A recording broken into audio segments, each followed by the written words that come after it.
नमस्कार दोस्तों, welcome back to Money Matter. Shubham this side से भी रजिस्टर्ड आ रहे। बात करेंगे इस वीडियो के अंदर हम लोग फार्मा स्टॉक्स के ऊपर। ट्रंप ने एक बार फिर से फार्मा के ऊपर टैरिफ लगाया है, 100% टैरिफ कर दिया है ब्रांडेड और पेटेंटेड फार्मा के ऊपर। सभी फार्मा प्रोडक्ट के ऊपर नहीं लगा है, ध्यान रखिएगा, मिस इन्फॉर्मेशन से बचिए। और खाली इंडिया पे नहीं लगा है, बहुत लोग तो इसको ऐसे प्रेजेंट कर रहे हैं जैसे इंडिया के ऊपर लगा दिया।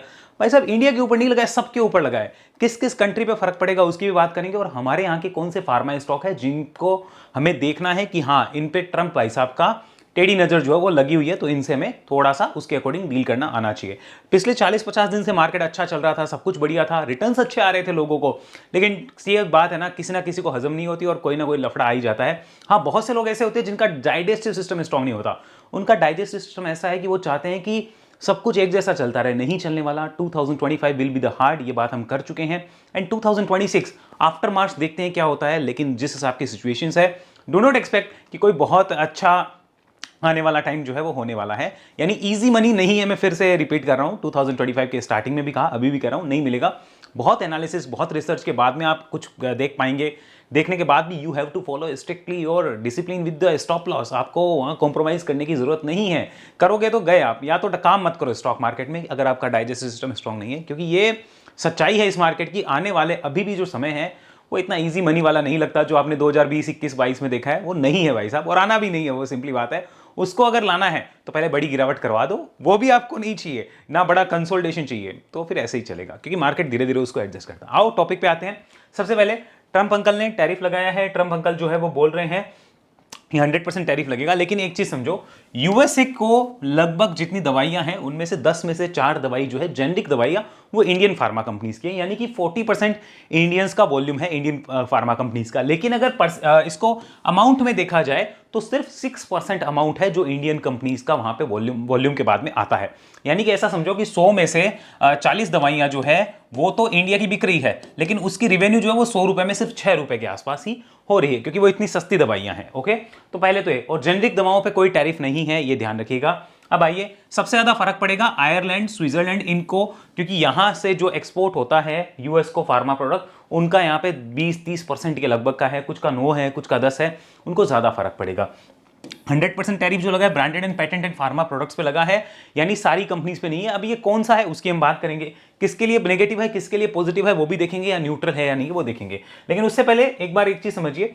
देखिए स्टॉक्स क्या होते हैं, यहाँ पे मैं समझाता हूँ आपको। फार्मा स्टॉक्स अभी 3 टाइप की कैटेगरी में इसको डिवाइड करते हैं। फर्स्ट, जो ऑलरेडी अप ट्रेंड में है, ओके, जो ऑलरेडी अप ट्रेंड में थे, ऐसे उनको अचानक झटका लगा होगा, इसकी वजह से कई कंपनीज है जिनको झटका लगेगा, जो ब्रांडेड प्रोडक्ट बनाती है या ब्रांडेड फार्मा कंपनीज, आप ऐसा कह सकते हो। दूसरा होते हैं जो डाउन ट्रेंड में थे, ओके, उनको क्या फर्क पड़ेगा, उनको कोई फर्क नहीं पड़ेगा, वो पहले से डाउन ट्रेंड में थोड़े और हो जाएंगे। ये फिर आने वाले टाइम में बुरे से बुरा जो है वो फैक्टर्ड इन करेंगे। यानी कि अगर फ्यूचर में किसी को इन्वेस्टिंग करनी है तो ऐसे डाउन ट्रेंडेड स्टॉक्स को देख सकता है। अभी नहीं देखना, आपको बाद में आराम से मौका मिलेगा when they make the base. तीसरे ऐसे हैं जो कि ऑलरेडी कंसोलिडेशन या साइडवेज के अंदर है। अब कंसोलिडेशन या साइडवेज 2 टाइप का है। एक तो है अपर रेंज में ऊपर जाकर वो कंसोलिडेट कर रहे हैं, तो इनके लिए तो गिरावट आ जाएगी।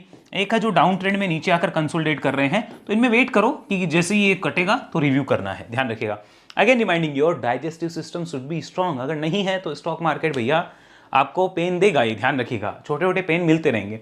तो ये इस टाइप की सिचुएशन से जो आपको ध्यान रखनी है। अब आइए, सबसे पहले यहाँ इसको समझिए, एक इंपॉर्टेंट डाटा जो आपको ध्यान में होना चाहिए, किस किस कंपनी को फर्क पड़ेगा, यूएस से कितनी रिवेन्यू आती है। तो ये ध्यान से देखिए, ट्रंप भाई साहब ने जो 100% टैरिफ लगाया उसके बाद में यहां क्या हो रहा है। देखो, सबसे ज्यादा प्रॉब्लम जो होगी वो यहां पे होने वाली है सन फार्मा जैसी कंपनी को, क्योंकि 35% रिवेन्यू यूएस से आता है और ये ब्रांडेड या पेटेंटेड प्रोडक्ट बनाती है, तो इसको दिक्कत होगी। बायोकॉन को होगी, 50 से 60% आता है। डॉक्टर रेड्डीज को होगी, 48 से 55% आता है। अब बहुत से लोग ये सोचेंगे इनके फंडामेंटल खराब हो गए, आंसर इज नो, फंडामेंटल्स खराब नहीं हुए, वो भी मैं आपको दिखाऊंगा। जाइडस लाइफ को होगी 50 से 60%। इसने इतना अच्छा फॉर्मेशन बना रखा था, उसके बाद में इसका एक नया जर्नी शुरू हो सकता था, लेकिन पैटर्न ब्रेक होता हुआ दिख रहा है चार्ट पे, आप देखना उसको पता चलेगा। ग्लेनमार्क लगभग 35% रिवेन्यू, लुपिन लगभग 35 से 40% रिवेन्यू, सिप्ला लगभग 30% की रिवेन्यू, ऑरबिंदो फार्मा 45 से 55%। ये वो कंपनी है जो ब्रांडेड फार्मास्यूटिकल प्रोडक्ट्स बनाती है, तो इनके लिए डायरेक्टली नेगेटिव है। अब किसके लिए इनडायरेक्टली नेगेटिव है, या फिर दूसरी कंपनी जिनके लिए शायद पॉजिटिव होता हुआ नजर आ सकता है आने वाले टाइम में। मैं ये नहीं कह रहा हूं पॉजिटिव होगा ही, शायद हो सकता है, वो अभी आपको पता नहीं चल रहा, बाद में पता चले, क्योंकि वो कंपनीज डायरेक्टली उस टाइप की जो ब्रांडेड प्रोडक्ट है वो नहीं बनाती है। एग्जांपल के लिए ग्लैंड फार्मा, अब इसके ऊपर लोअर डायरेक्ट इंपैक्ट होगा। क्यों होगा? क्योंकि इसका रिवेन्यू तो यूएस से ज्यादा है, 60% के आसपास। आप यहां पढ़ो, gland is primary a pure play injectables and CDMO. CDMO क्या होता है? जो कि कॉन्ट्रैक्ट बेस पे काम होते हैं।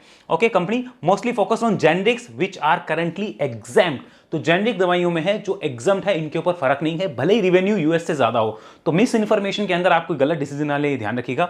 ग्लैंड फार्मा का चार्ट पे पैटर्न्स भी दिखा दूंगा। नेटको फार्मा 70% आती है रिवेन्यू, लोअर डायरेक्ट इंपैक्ट है। ग्रेनुअल 70 से 80% रिवेन्यू हो चुकी है। पीरामल फार्मा 40 से 45%, न्यूलैंड 40 से 45%, सिंजीन 68%। तो इनके ऊपर कम फर्क पड़ेगा और इनके ऊपर ज्यादा फर्क पड़ेगा, जो मैंने आपको ऊपर दिखाई थी। अब इनमें सबसे पहले मैं आपको डॉक्टर रेड्डीज दिखाता हूं। पहले ये बात करो फंडामेंटली कोई फर्क पड़ा क्या, और उधर देखते हैं यहां पर।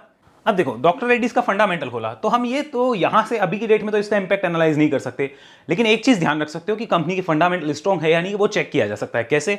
1 लाख करोड़ से ऊपर की मार्केट कैप है, 16 का आरओई और 21 का आरओसी है।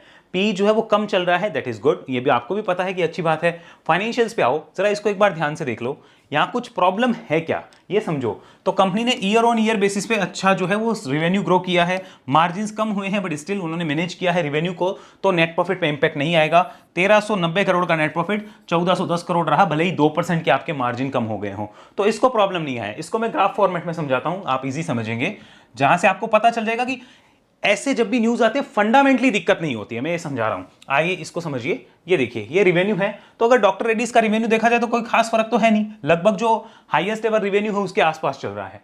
नेट प्रॉफिट पे आते हैं क्वार्टरली बेसिस पे, तो नेट प्रॉफिट कंसिस्टेंट है, कोई खास फर्क नहीं पड़ा है यहां पे, यानी फंडामेंटली दिक्कत नहीं है, ध्यान रखिएगा। This is called sentimental problem, ये सेंटिमेंट की प्रॉब्लम है, और इसका इंपैक्ट मैनेजमेंट कैसे इसको डील करेगा उसके ऊपर डिपेंड करता है। यू कांट प्रेडिक्ट कि मैनेजमेंट कैसे डील करेगा, ध्यान रखिएगा। आइए इसको एक बार हम एनुअल तरीके से भी देखते हैं। Now this is the annual data. अब आप देखो, ट्रेलिंग 12 मंथ में कंपनी का नेट प्रॉफिट हाईएस्ट एवर है, तो हम ये तो नहीं कह सकते ना कि फंडामेंटली खराब हो गया, फंडामेंटली वीक हो गए, हम ये तो नहीं कह सकते। रिवेन्यू के ऊपर आइए, ट्रेलिंग 12 मंथ में हाईएस्ट एवर रिवेन्यू है, तो हम ये नहीं कह सकते कि यहां पे कोई दिक्कत है। क्या हम ये कह सकते हैं कि एफआईआईज डीआईज को पहले से पता था कि ऐसा कुछ होने वाला है, कुछ होगा? नहीं, प्रमोटर्स की होल्डिंग एज इट इज है। एफआईआईज की अगर होल्डिंग देखो तो बहुत कम होल्डिंग घटी है, ऑलमोस्ट एज इट इज है। डीआईआईज ने अपनी होल्डिंग बढ़ाई है, पब्लिक की होल्डिंग है क्या? कुछ भी नहीं है, लगभग 4.5 लाख शेयर होल्डर्स इस कंपनी के अभी भी हैं। सो यहां पे हम ये नहीं कह सकते कि स्ट्रक्चरल चेंजेस हो गए या फंडामेंटल चेंज हो गए, मेरे कहने का मतलब समझो आप। अब इसमें किया क्या जाता है उसके लिए हम एक बार चार्ट पे आते हैं, हैव अ लुक। यहां पे आते हैं हम, इसको आप समझने की कोशिश करो। हम सबसे पहले यहां आते हैं, अब इसको जरा देखो एक बार आप। यहां डॉक्टर रेड्डीज ओवरऑल क्या कर रहा है, उसकी पोजीशन को समझो, उसकी चीजों को समझो, और बाकी मैं समझाऊंगा और स्टॉक जहां पे अपॉर्चुनिटी दिख सकती है उनको हमें कैसे देखना है। ओके, तो ये देखो doctor Reddy's, this is one of the large cap company, हमें पता है। ये हमें इस वीक का जो कैंडल है वो दिख रहा है अभी, और ये क्यों हुआ है आपको समझ भी आ गया होगा, इसका रीजन क्या है। अगर आप ओवरऑल एनालाइज करो तो ये पहले से ही लोअर हाई लोअर लो की फॉर्मेशन में जा चुका है, यानी डॉक्टर रेड्डीज का अभी की ये न्यूज आया है, उसके बाद में देख लो कि उससे पहले का टॉप क्या है, ये है। So this is the point जहां पे वापस रिव्यू किया जाएगा, वरना इसके नीचे जब तक है ना तब तक एक बार मानो कि वो फैक्टर्ड इन कर रहा है जो जो चीजें नेगेटिव हो सकती है। समझ आ गया? तो ये आपको ऐसे वो पॉइंट डिसाइड करने हैं। ऐसे एक एग्जांपल और देता हूं आपको, इसको एग्जांपल में समझो। जैसे एक कंपनी और है जिसके ऊपर डायरेक्ट इंपैक्ट है, दैट इज सन फार्मा। यहां इसको देखो, मेरा काम है देखो समझाना, आपका डाइजेस्टिव सिस्टम कैसा है वो आप जानते हो, मैं नहीं जानता हूं। अब इसको देखो, जैसे अगर हम ध्यान से देखें तो ओवरऑल डाउन ट्रेंड में है और एक इंपॉर्टेंट सपोर्ट के पास है, तो ये सपोर्ट टूटना पॉजिटिव है नेगेटिव है वो आप खुद बता सकते हो। लेकिन हाँ, अगर इसको थोड़ा बहुत ट्रेंड पॉजिटिव करना है तो कम से कम इस प्रीवियस स्विंग हाई के ऊपर आए तो हम मानेंगे कि इसने जो फैक्टर्ड इन करना था वो कर लिया। So there should be no hurry for any kind of decision, ये ध्यान रखो, क्योंकि कई लोग ये सोचते हैं ना कि नेगेटिव न्यूज आई है, जब सब डरे हो तो ऐसा करो, जब सब लालची हो तो ऐसा करो, वो कोट आ जाते हैं दिमाग में, तो वो सब नहीं लाने हैं। बी प्रैक्टिकल, चीज़ों को समझो। जो कोट आज से 20 साल पहले अप्लाई थे वो आज नहीं होते हैं, इसको आप समझिए इस चीज़ को। सो ये एक और है। अब एक और एग्जाम्पल दिखाता हूँ। जैसे हमने देखा कि ये ऑलरेडी डाउन ट्रेंड में था, तो इसको क्या फर्क पड़ रहा है, तो अपना करेक्शन कंप्लीट कर रहा है ना, तो इसमें कोई प्रॉब्लम नहीं होगी। आओ यहाँ पे एक और दिखाता हूँ, similar type of situation, Aurobindo pharma.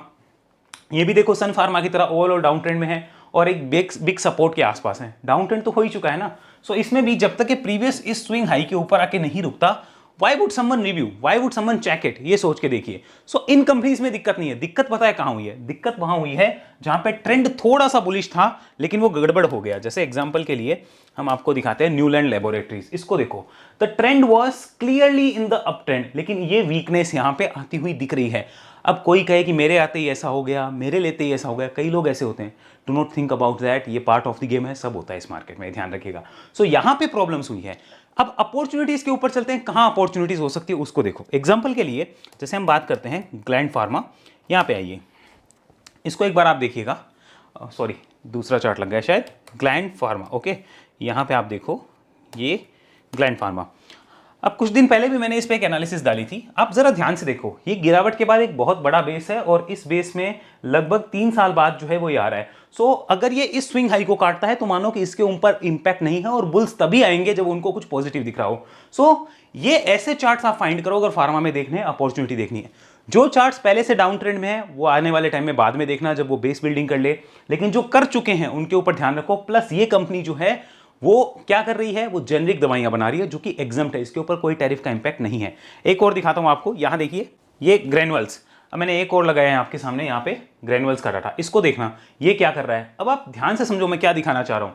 Negative news आई है, अच्छी बात है, ये नीचे आ चुका है, ऑलरेडी बेस बिल्डिंग कर रहा है। सो ऐसी कंपनीज, और ये भी एग्जम्प्ट है, सो ऐसी कंपनीज पे आप फोकस कर सकते हो अगर फार्मा में आपको देखना है। बाकी मेरा ये मानना है कि एक बार स्विंग प्लेयर्स को वॉच करना चाहिए, दूर बैठ के देखना चाहिए, कोई जल्दीबाजी की दिक्कत नहीं है, कोई जरूरत भी नहीं है कि वो ऐसा कुछ करे, लेकिन आप ऐसी कंपनीज को देख सकते हो। अब मैं वापस आपके सामने वो लिस्ट खोल देता हूं, ये देख लीजिए, ये वो कंपनीज है जिन पे कम इंपैक्ट है। अब जैसे नेटको फार्मा है, ये भी डाउन ट्रेंड के बाद बेस बना रहा है, पेंडिंग है इसका, जब बन जाएगा तो रिव्यू करना। लेकिन इनको लिस्ट को ले लो अपने आप, ये सारी लिस्ट ये मैं आपको टेलीग्राम पे दे भी दूंगा, आप अगर ज्वाइन नहीं है ज्वाइन हो जाइए, वहां आपको ये लिस्ट मिल जाएगी जहां देख लेना कि इन कंपनीज पे कम इंपैक्ट है और इनको आप रिव्यू कर सकते हो। अब न्यूलैंड के ऊपर इंपैक्ट कम है लेकिन फिर भी देखो आज गिरा है और इसने ट्रेंड बिगाड़ने की कोशिश करी है। एक्चुअल में अभी बिगड़ा नहीं है लेकिन वो बिगड़ने की तैयारियां कर चुका है। सिंजीन जो है वो देखो आप, वो बेस बिल्डिंग कर रहा है, एक बार दिखाता हूं आपको, यहां देखो। तो इन कंपनीज को कैसे देखना है वो आप थोड़ा समझ लीजिए ताकि आपके दिमाग में वो चीज फिट हो जाए। ये देखिए, दिस इज सिंजीन इंटरनेशनल। अब ये कंपनी कोई फंडामेंटली खराब तो है नहीं भैया, फंडामेंटली तो ओके है, लेकिन यस ये देखो यहाँ पे ये गिरावट और अभी और नीचे। तो जब तक नेगेटिव है तब तक छोड़ के रखो, लेकिन ये ध्यान रखो कि दीज आर एग्जम्प्ट वंस, ये यहाँ पे टैरिफ नहीं लगा है। अब दिक्कत क्या है कि ये वहां तो एग्जम्प्ट है लेकिन ये दूसरी फार्मा कंपनी के साथ तो एसोसिएट रहती है, इनके बिजनेस पे डायरेक्ट और इनडायरेक्ट इंपैक्ट तो आना ही आना है। But remember, chart speaks everything, आपको उसके अकॉर्डिंग चलना है और चार्ट जब नेगेटिव होगा तब भी आपको उसके अकॉर्डिंग ही चलना पड़ेगा। सो राइट नाउ ऐसी सिचुएशन है जो आपको दिख रही है, अगर प्राइस देखा जाए तो ये उसी पॉइंट पे है जिस पे दिसंबर 2020 के अंदर था। So it's like 5 year old price, 5 साल पुराने प्राइस पे स्टॉक अभी भी खड़ा है, आपको दिख रहा होगा। So that is called proper bearish zone. ऊपर डबल टॉप लगा, यहाँ ब्रेकडाउन और अभी तक नीचे, प्रीवियस स्विंग हाई को काट नहीं पा रहा। सो अभी तक भी यहाँ पे चीजें ऐसी है, तो इनमें बेस बिल्डिंग का वेट किया जाएगा। रही बात जो चार्ट मैंने आपको दिखाया ग्लैंड फार्मा एंड ग्रेन्युअल्स टाइप के चार्ट, तो वैसे चार्ट्स को आप स्टडी करिए, लुक एट द कंसोलिडेशन। ऐसा कंसोलिडेशन अगर फिर भी ये ब्रेकआउट करता है इतनी नेगेटिव न्यूज के बाद में, तो एक बार रिव्यू करके देखिएगा अपने हिसाब से कि क्यों होता है। सो इस तरह आपको चीजें देखनी है और उनको समझना है। मेरी तरफ से कोई रिकमेंडेशन नहीं है, हो सकता है आपको भारी नुकसान हो जाए, ध्यान रखिएगा। इस वीडियो का उद्देश्य सिर्फ आपको जानकारी देना था, कोई रिकमेंडेशन नहीं है, क्योंकि आप लोगों का डाइजेस्टिव सिस्टम कैसा है, आपको वो पोजीशन मैनेज करनी आती है कि नहीं आती, that is totally up to you. मैं उसमें आपकी सहायता नहीं कर सकता जब तक आप मेरे क्लाइंट नहीं हो, आप ये ध्यान रखिएगा। तो बस यही कहूंगा, इंफॉर्मेशन पूरी रखिए अपने पास कि एक्चुअल में हुआ क्या है, और कोई भी डिसीजन लेने से पहले सोचिए कि हर चीज के दो पहलू हैं, एक पॉजिटिव है एक नेगेटिव है। हमें उसमें से निकालना है कि कौन सी ऐसी कंपनीज है जो इतनी नेगेटिव न्यूज के बाद भी कुछ ना कुछ स्टैंड कर रही है। अगर हम उसको निकालते हैं so they will be the leading for the next run, ये हमें ध्यान रखना होगा। सो उनको एनालाइज करना है। मैं और भी आपके साथ ऐसे वीडियो लाता रहूंगा। वीडियो अच्छा लगा हो लाइक शेयर सब्सक्राइब जरूर करिएगा, और हमारे साथ अगर ऐसी एनालिसिस सीखना चाहते हैं तो वेव एनालिसिस में आ सकते हैं। उसके लिए आप इस नंबर पे व्हाट्सअप कर सकते हैं। ध्यान रखिए हमारी कोई कॉलिंग लाइंस नहीं है, आपको व्हाट्सअप करना होगा, क्योंकि नेक्स्ट वीक मेरा खुद का एक मेडिकल इमरजेंसी टाइप का ऑपरेशन ही है, आप ऐसा कह लीजिए, थोड़ा किडनी से रिलेटेड कुछ इशू है, तो मैं आपके साथ नेक्स्ट वीक शायद ना रहूं। मैं कोशिश करूंगा वीडियो आपके साथ पाइपलाइन में डाल के रखूं ताकि आप उससे कुछ सीख पाएं, समझ पाएं। लेकिन यस, मैं शायद नेक्स्ट वीक अवेलेबल नहीं हूं, तो मैं इतना ही कहूंगा कि अगर आप सीखना चाहते हैं, समझना चाहते हैं, तो इस पर व्हाट्सअप करिए, हमारी टीम रेस्पॉन्स करेगी। कॉलिंग लाइन अभी फिलहाल नहीं है। हमारी सेबी रजिस्टर्ड सर्विसेज के लिए भी आप व्हाट्सअप कर सकते हैं, वहाँ हमारी अपडेट जो है वो आती रहेगी, सारी चीज़ें मिलती रहेगी। लेकिन ध्यान रखिए, stock market subject to risk होता है, कोई गारंटी नहीं है प्रॉफिट की। हाँ, हमें कोशिश ये करनी है कि कैपिटल प्रोटेक्ट करें और फिर कैपिटल को अप्रिशिएट करें। धीरे धीरे होगा ही, जब आप over a long period of time देखेंगे आपको पता चलेगा यस यार, मार्केट ने परफॉर्म नहीं दिया लेकिन हमने फिर भी काम अच्छा किया है, वो आपको पता चलेगा उस चीज़ का। धीरे धीरे पता चलता है, कोई 2 दिन 4 दिन में उसका पता नहीं चलने वाला। अगले वीडियो मिलते हैं, तब तक के लिए धन्यवाद। जय हिंद, जय भारत।